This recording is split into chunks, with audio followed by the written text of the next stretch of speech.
जय हिंद प्यारे से दोस्तों, मैं ललितादित्य राव यादविंद स्मार्ट क्लासेस पर आपका स्वागत करता हूं। और यूपी पुलिस का जो पेपर है वो समाप्त हो गया है। यूपी पुलिस का जो पेपर है वो 5 दिन तक पेपर चला और 10 शिफ्टों में पेपर हुआ। और पेपर होने के बाद सबसे ज्यादा जो छात्र की समस्या है वो ये है कि किस शिफ्ट वाले बच्चे को नॉर्मलाइजेशन कितना मिलने वाला है। क्या पहली शिफ्ट वाले को नॉर्मलाइजेशन ज्यादा मिलेगा या दूसरी शिफ्ट वाले को नॉर्मलाइजेशन मिलेगा। लास्ट वाले ये सोच रहे कि हमारा क्या होगा, हमें नॉर्मलाइजेशन मिलेगा कि नहीं मिलेगा। तो आज इसी नॉर्मलाइजेशन की जो समस्या है इसका समाधान पूरी तरीके से होने वाला है।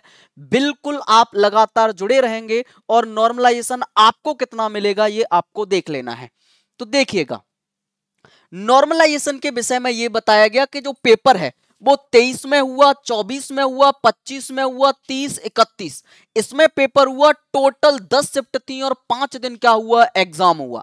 तो आपको यह देख लेना है कि नॉर्मलाइजेशन से आपकी समस्या क्या है। नॉर्मलाइजेशन किस शिफ्ट में कितना मिलेगा, नॉर्मलाइजेशन जो है वो किस शिफ्ट में कितना मिलने वाला है। दूसरी आपकी समस्या यह है, दूसरी जो आपकी समस्या है वो ये है कि यदि नेगेटिव क्वेश्चन ज्यादा हो गए तो क्या हमारा नॉर्मलाइजेशन कम हो जाएगा। तीसरी समस्या ये है कि हमारी एक्यूरेसी ज्यादा है, हमने उतने ही क्वेश्चन किए हैं जितने क्वेश्चन हमसे आ रहे थे, हमने गलत वाले पे टिक नहीं लगाया, तो क्या हमारा नॉर्मलाइजेशन ज्यादा हो जाएगा।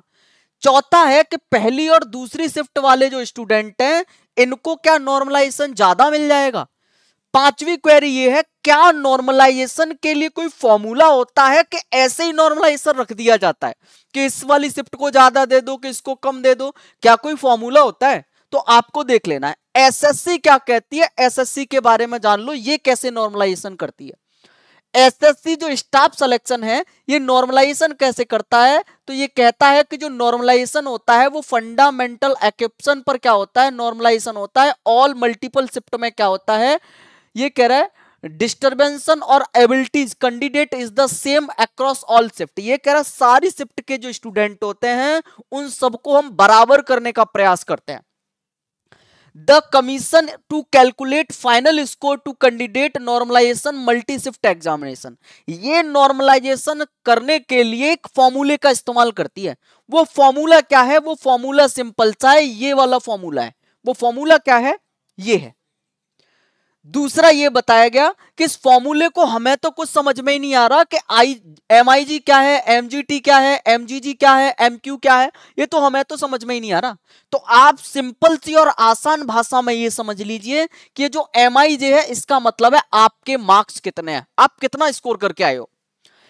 एमजीटी का मतलब क्या है, सभी शिफ्ट में जो टॉप स्टूडेंट रहे हैं उनका एवरेज क्या है। जो एम टी आई है इसका मतलब टॉप स्टूडेंट जो एवरेज है उनका आपकी शिफ्ट में एवरेज मार्क्स कितना रहा है। दूसरा है जो एमजीजी है इसका मतलब है सभी शिफ्ट का एवरेज कितना है। एमआईजी का मतलब है आपकी शिफ्ट का एवरेज कितना रहा है। एमआईजे माइनस एमआईजी इसका मतलब आपके मार्क्स कितने हैं माइनस आपकी शिफ्ट का जो एवरेज रहा है उसके मार्क्स कितने हैं। ये कह रहा है इसका मतलब क्या है, तो इसका मतलब है एमजीजीएम सभी शिफ्ट जो एवरेज है उन सब स्टूडेंट के नंबर को काउंट कर लो और काउंट करने के बाद उनका भी क्या कर दो, एवरेज निकाल दो। तो एवरेज निकालना कैसा है इसको मैंने फॉर्मूले में रख दिया है। फॉर्मूले में रखने के बाद क्या देखने को मिला है, आपके मार्क्स कितने हैं, सभी शिफ्ट का जो टॉप स्टूडेंट है उसका एवरेज कितना है, माइनस सभी शिफ्ट का टोटल एवरेज कितना है, टॉप स्टूडेंट जो आपकी शिफ्ट कर रहा है उसका एवरेज कितना है, माइनस आपकी शिफ्ट में जो आपकी शिफ्ट है उसका टोटल एवरेज कितना है। गुणा करके क्या करना है, आपके मार्क्स कितने माइनस आपकी शिफ्ट का एवरेज कितना प्लस में सभी शिफ्ट का जो टोटल एवरेज है ये रख देना है।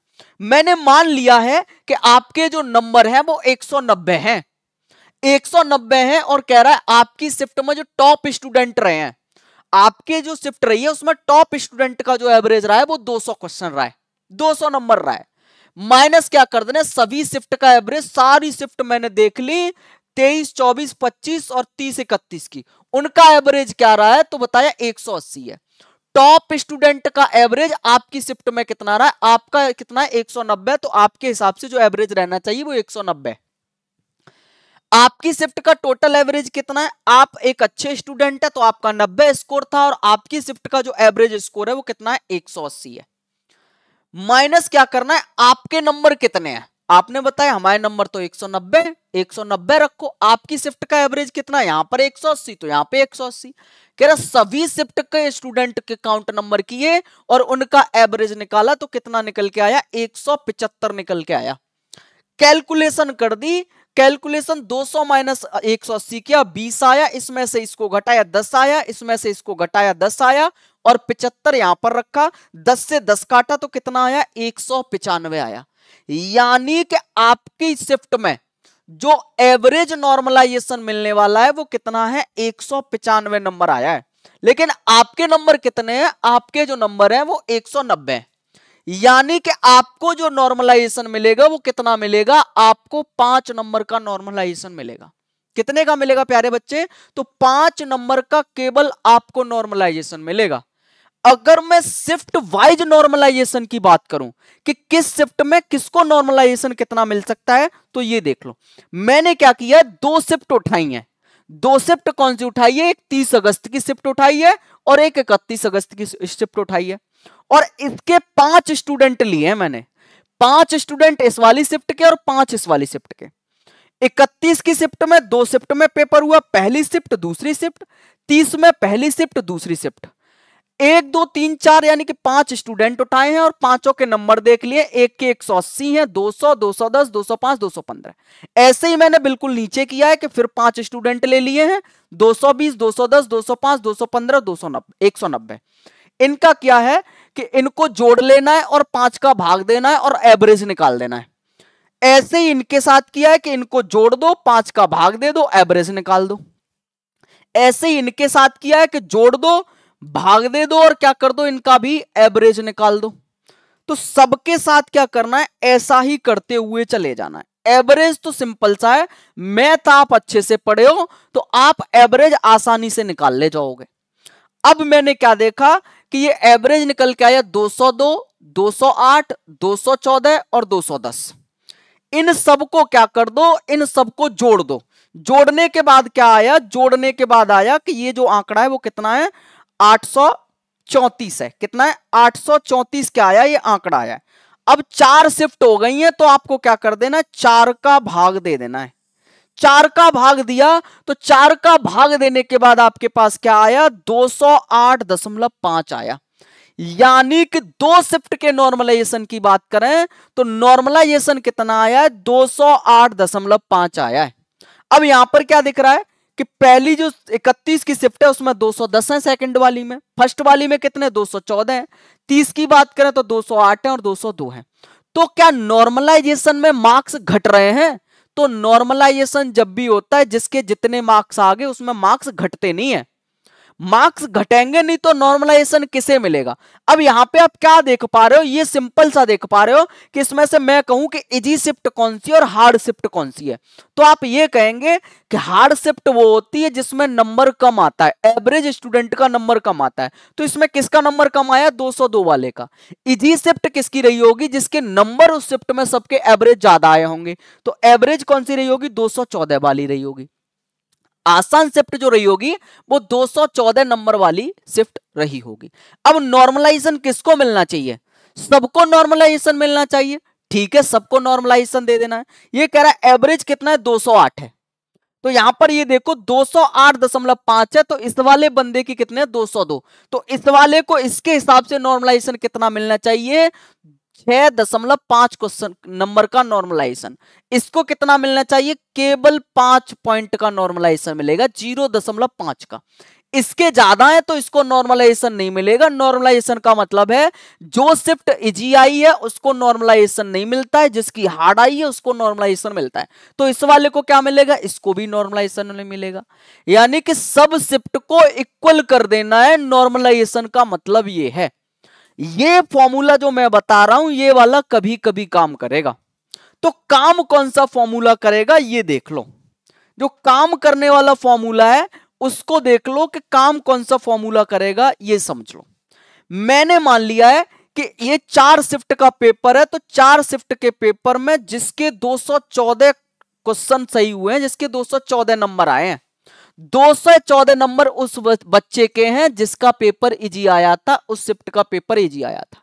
तो मुझे क्या करना है, सारी शिफ्ट को इस बच्चे के बराबर तो करना है। तो सिंपल सा क्या करना है, 214 के हिसाब से सबको नॉर्मलाइजेशन दे दो। यानी कि 214 को अगर 202 से बराबर करने की कोशिश करेंगे तो इस वाले बच्चे को कितना नॉर्मलाइजेशन देंगे, 12 क्वेश्चन का या 12 नंबर का नॉर्मलाइजेशन देंगे। इसके 208 आ रहे हैं और 214 सबको कर रहे हैं, तो इसको कितना नॉर्मलाइजेशन देंगे, 6 नंबर का नॉर्मलाइजेशन देंगे। 214 उसके पहले से है और 214 ही हम नॉर्मलाइजेशन पे रख रहे हैं, तो उसको नॉर्मलाइजेशन नहीं मिलेगा। लेकिन 210 वाला जो बच्चा है, इसको कितना देना पड़ेगा, 4 नंबर का आपको नॉर्मलाइजेशन देना पड़ेगा। तो नॉर्मलाइजेशन का मतलब क्या है मेरे भाई, सबको इक्वल कर देना है प्यारे बच्चे, और इक्वल करने के बाद ये देख लेना है कि किसको नॉर्मलाइजेशन मिलता है। बिल्कुल इजी शिफ्ट वाले को नॉर्मलाइजेशन नहीं मिलेगा। यहां पर ये कहीं नहीं देखने को मिलेगा कि पहली शिफ्ट वाले को आपने नॉर्मलाइजेशन ज्यादा दे दिया है, दूसरी वाली को नॉर्मलाइजेशन ज्यादा दे दिया है, ऐसा आपको कहीं देखने को मिल रहा है नहीं। जो शिफ्ट इजी है उसको नॉर्मलाइजेशन नहीं है, लेकिन जो शिफ्ट हार्ड है, चाहे पहली हो चाहे तीसरी हो चाहे लास्ट हो, उसको नॉर्मलाइजेशन तो मिलेगा ही मिलेगा। तो आपके जो क्वेश्चंस हो सकते हैं वो क्वेश्चंस क्या आते हैं, वो क्वेश्चन देख लो आप। क्या नॉर्मलाइजेशन शिफ्ट में कितना मिलता है, ये बात समझ में आएगी। फॉर्मूला होता है, फॉर्मूले के हिसाब से नॉर्मलाइजेशन मिलता है। नेगेटिव क्वेश्चन का कहीं पर प्रभाव दिखा कि आप नेगेटिव ज्यादा कर दोगे तो नॉर्मलाइजेशन कम मिलेगा, ऐसा तो कहीं पर नहीं दिखा है। यदि आपकी एक्यूरेसी ज्यादा है तो क्या आपको ज्यादा नॉर्मलाइजेशन मिलेगा, बिल्कुल नहीं मिलेगा। ये टोटल मार के जो यूट्यूब कर रहा है, जो यूट्यूब पर ज्ञान देने वाले लोग हैं, वो सिंपल सा आपको बेवकूफ बना रहे हैं। ऐसा बिल्कुल भी नहीं है कि जो नॉर्मलाइजेशन होता है, एक्यूरेसी ज्यादा है तो उसको नॉर्मलाइजेशन मार्क्स ज्यादा मिल जाएगा, ऐसा कुछ नहीं है। एसएससी ने अपने फॉर्मूले में ये बात बिल्कुल नहीं बताई कि एक्यूरेसी ज्यादा है तो नॉर्मलाइजेशन ज्यादा मिल जाएगा। ज्ञान चंदों से सावधान रहना है। दूसरी बात ये देख लेनी है कि पहली और सेकंड शिफ्ट वालों को नॉर्मलाइजेशन ज्यादा मिलता है क्या, नहीं। जिस शिफ्ट का पेपर हार्ड होता है उसको नॉर्मलाइजेशन ज्यादा मिलता है। यहां पर शिफ्ट का मतलब नहीं है, पहली दूसरी का कोई मतलब नहीं है कि पहली दूसरी को ज्यादा मिलता है, हार्ड पेपर वाली शिफ्ट को ज्यादा मिलता है। यदि आपको कोई नॉर्मलाइजेशन का फॉर्मूला है, फॉर्मूला आप अभी देख चुके हैं। दूसरी बात क्या याद रखनी है आपको, सिंपल सी बात ये याद रखनी है मेरे भाई कि जो नॉर्मलाइजेशन होगा वो शिफ्ट के हिसाब से तो दिया ही जाएगा, साथ में ये देखा जाता है कि कौन सी शिफ्ट ज्यादा इजी रही है, कौन सी जो शिफ्ट है वो ज्यादा इजी रही है, उसके हिसाब से क्या होगा, आपको नॉर्मलाइजेशन मिलेगा। आपको ये सोच लेना है कि वीडियो यूट्यूब पर भरमार के बन रही हैं, लेकिन आपको जो नॉर्मलाइजेशन बता रहे हैं वो सिर्फ एन बता के छोड़ रहे हैं, बाकी का लेजाइजेशन पूरा नहीं कर रहे हैं।